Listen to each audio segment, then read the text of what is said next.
మీ భయాలన్నీ ఏదో గుర్తింపు కోసం పడే ఆరాట ఫలితాలే. మీరు ఒక వ్యక్తిని ప్రేమిస్తారు. ఆ ప్రేమతో పాటే ఆ వ్యక్తిని ఆ వ్యక్తి మిమ్మల్ని ఎక్కడ వదిలేస్తాడో అనే భయం కూడా మీలో పుడుతుంది. ఎందుకంటే అప్పటికే ఆ వ్యక్తి ఎవరినో వదిలి మీతో వచ్చాడని మీకు తెలుసు. అందుకే అతను మళ్ళీ అదే పని మీకు చెయ్యొచ్చు కదా అనే భయం మిమ్మల్ని వెంటాడుతుంది.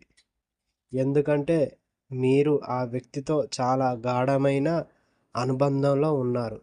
కానీ రేపు మీరు ప్రేమించిన వ్యక్తి మిమ్మల్ని వదిలేస్తే బాధపడవలసిన పనేముంది? ఆ వ్యక్తి లేకుండా మీరు ఒంటరిగా ఎలా జీవించాలో మీకు ముందే తెలుసు కదా! మీరు ఒంటరిగానే ఈ ప్రపంచంలోకి వచ్చారని. మీరు ప్రేమించిన వ్యక్తి ప్రమేయం లేకుండా మీరు నిన్న కూడా మీరు ఇక్కడ ఒంటరిగా హాయిగా ఉన్నారనే చిన్న సత్యాన్ని మీరు తెలుసుకోలేకపోతున్నారు. రేపు ప్రతీదీ మారిపోవచ్చు అనేదే మీలోని భయం. రేపు ఎవరో చనిపోవచ్చు. మీరు దివాలా కావచ్చు. మీ ఉద్యోగం పోవచ్చు. ఇలా చాలా విషయాలలో రేపు అనేక మార్పులు జరగొచ్చు అనేదే మీలోని భయం. ఇలాంటి భయాలతో నిండి మీరు అనవసరంగా బరువెక్కిపోతారు. నిన్న కూడా మీరు అలాంటి భయాలతోనే ఉన్నారు. అయితే ఇవాళ అనేక మార్పులు జరిగాయి. అయినా మీరు జీవించే ఉన్నారు.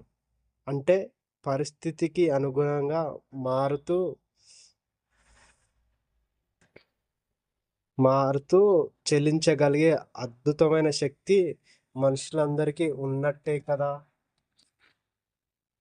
మీకు తెలుసా?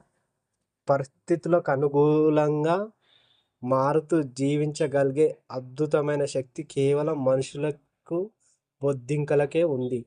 అందుకే మనుషులు ఎక్కడ ఉంటే అక్కడ బొద్దింకలు, బొద్దింకలు ఎక్కడ ఉంటే అక్కడ మనుషులు ఉంటారు. మనుషులకి, బొద్దింకలకి అలాంటి అవినాభావ సంబంధం ఉంది. సుదూర ప్రాంతమైన ఉత్తర, దక్షిణ ధృవాలకి తొలిసారిగా వెళ్ళిన మనుషులకి అక్కడ బొద్దింకలు కనిపించడంతో వాటిని తమతో పాటే తీసుకొచ్చారు. ప్రాంతాలు మారినా అవి ఆరోగ్యంగానే జీవిస్తూ పునరుత్పత్తి చెయ్యడం అందరికీ ఆశ్చర్యం కలిగించింది. మీరు ప్రపంచాన్ని నిశితంగా పరిశీలిస్తే మనిషి అనేక శతాబ్దాలుగా రకరకాల భౌగోళిక, వాతావరణ, రాజకీయ, సామాజిక, ధార్మిక పరిస్థితులకు అనుగు అనుగుణంగా జీవిస్తూ వచ్చాడు. కాబట్టి ఈ ప్రపంచం అంతమైపోయినా భయపడవలసిన పనే లేదు. అసలు మీరు దేనికి భయపడాలి? ప్రపంచం అంతమైపోతే దానితో పాటే మీరు అంతమైపోతారు. అంతేకానీ మిమ్మల్ని ఏదో ఒక చిన్న దీవిలో ఒంటరిగా వదిలేసి మిగిలిన ప్రపంచం అంతమైపోతుందని మీరు భావిస్తున్నారా? ఒకవేళ అలా జరిగినా మీతో పాటు బొద్దింకలు కూడా ఉంటాయి. కాబట్టి ఈ ప్రపంచం అంతమైపోయినా మీరు బాధపడవలసిన పని లేదు.